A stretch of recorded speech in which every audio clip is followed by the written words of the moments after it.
I fold my morning laundry and once again have to address things that I have no desire to address. But at this point, I'm I'm an advocate for fathers everywhere. I have a voice, and I have a very talked about story on the internet. Not that I want it to be, but I just had my children for 2 weeks, and they were happy, they were healthy, and then apparently my daughter Athena is sick today, which I'm not pointing blame at anyone. Kids get sick, but the narrative that's being put out there is that every time the kids come to my house, they get sick, that kind of thing.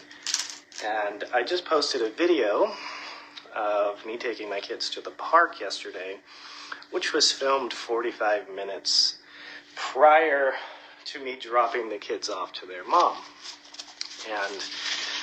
And apparently, my youngest daughter is sick, and this is not the first time, and this is probably the 30th time that I am being blamed for this said child being sick. Now, why do I feel the need to talk about this? Many of you guys that are supporting me are saying, look, ignore the haters, ignore the negativity, but I can't, and the reason why is because I'm exposing toxic manipulation strategies that are often used in court against men to gain custody of children and push fathers out of children's lives. And statistically, that puts kids up to every disadvantage that exists. Kids that are raised in single-father homes do just as well as kids raised in two-parent homes. Statistically, the worst thing you could do for your child is to raise them in a single-mother home. So, but these manipulation tactics of always blaming men for kids getting sick or whatever, oftentimes it's used in court to try to manipulate a judge to convince a judge that this said father is negligent or whatever. And the same tactics occur on social media.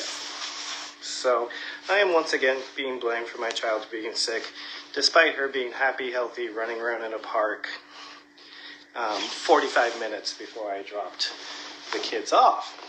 So, and why do I expose this manipulation tactic? Because there's a lot of dads that follow me. There's a lot of young men that follow me, and a lot of young men that are learning from my situation on red flags to look out for when choosing life partners, and most particularly who to have children with. Because if they're using these manipulation, guys, if your girlfriend is to leave her instantly, doesn't matter if you're in love, doesn't matter. Get rid of her. Because to blame someone for a child being sick all the time is just, kids get sick, okay? I'm not blaming anyone, nor will I ever blame anyone for my daughter getting sick, because it's oftentimes very hard to determine the origins of where a child gets sick, especially if they're playing with other children. So, I'm an adult, I'm just not going to go down that camp, but I am going to talk about how these manipulation strategies are being used and point them out, because they're being used in my everyday life, both publicly and privately, to try to craft a narrative in both the public, legal, and in their own deluded cognitive dissonance mind that somehow, because a child got sick, I am therefore a bad dad. And that is just it's very manipulative.